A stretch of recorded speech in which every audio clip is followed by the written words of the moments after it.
Some men are born heroes. They can look fear in the face and wonder what it is. Others are not born that way, but they end their life as heroes.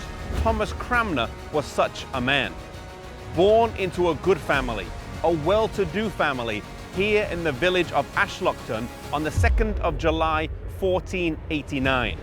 Thomas Cranmer was educated from a young age, and growing up, we know that he was an expert bowman, hunter, and a great horseman.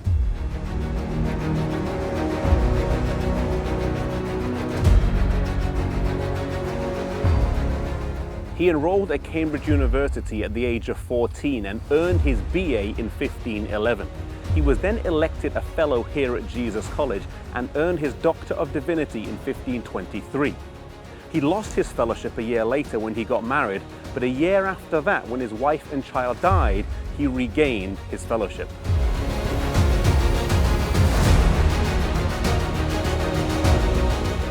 His rise to Archbishop was unconventional and not sought after. The issue of the day was King Henry VIII's desire to divorce his first wife, Catherine of Aragon, and Cranmer commented to some friends at a lunch that he thought the king should obtain a consensus of opinion from the leading universities around Europe regarding whether this was permissible. Word of these comments reached the king, who liked them and thought highly of Cranmer. This set in series a motion of events that ended up with Cranmer becoming the Archbishop of Canterbury, even though he had never been a bishop before and was quite content being a university scholar.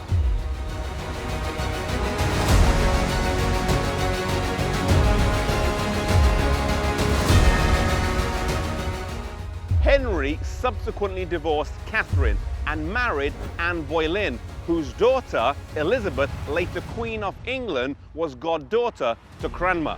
Henry's gift to England was to break the yoke of Rome and to abolish monasticism, but he himself was a faithful papist in his beliefs until the end.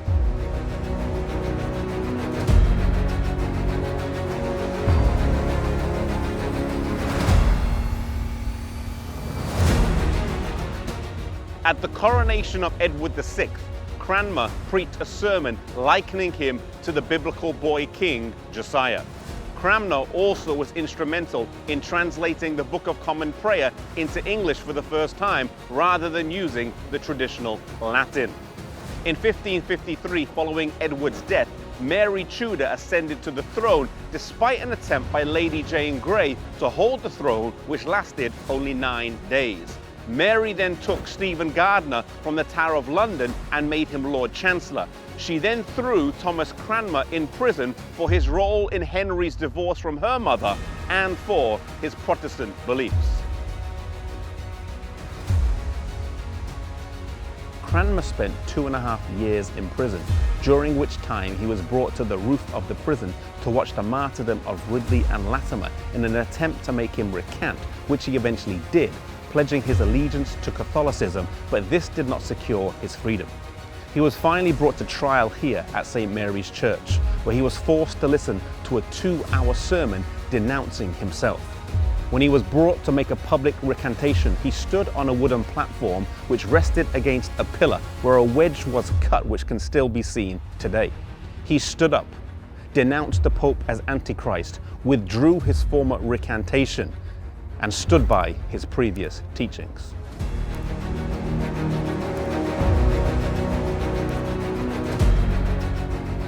He was taken to the place of his execution, and as he reached the flames, he held his right hand in first, the same that had signed the recantation, saying, "This hand hath offended, it shall first be burned." He held it there for a while before collapsing into the flames.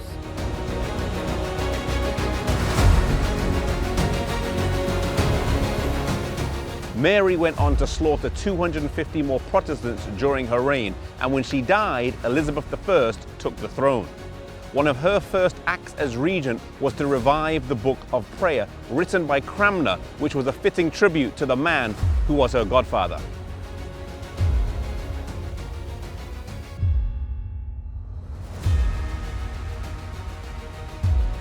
Though Cranmer recanted in the face of pressure and persecution, he ended his life a hero, faithful to God at the very end. Proverbs 24 verse 16 says that a just man falls 7 times but rises again. It's not how often you fall that matters, but that you rise at the end.